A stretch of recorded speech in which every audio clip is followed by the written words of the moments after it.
நம்ம எல்லாருக்குமே நம்மள யாராவது உட்கார வச்சு டேஸ்ட்டா சமைச்சு பரிமாறினா, அத அப்படியே ரசிச்சு, ருசிச்சு சாப்பிடுறதுக்கு ரொம்ப பிடிக்கும் இல்லையா?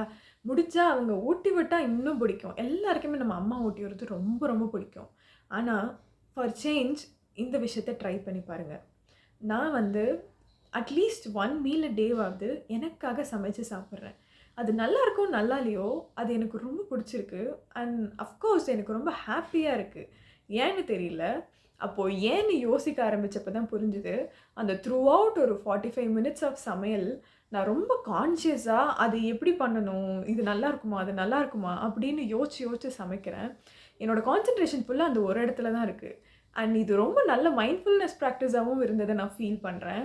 நீங்களும் அட்லீஸ்ட் 1 மீல் அ டேவாவது உங்களுக்கு பிடிச்ச மாதிரி என்ன சாப்பிடணும்னு தோணுதோ, அத சமைச்சு சாப்பிடுங்க.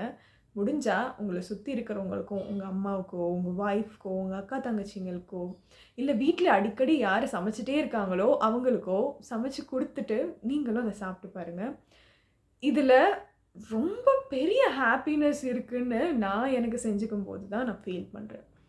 அந்த ஹேப்பினஸ் என்னன்னு தெரிஞ்சுக்கணும்னா, நீங்க கண்டிப்பா அத ட்ரை பண்ணியே ஆகணும். டெஃபினட்டா ஹேப்பியா ஃபீல் பண்ணுவீங்க.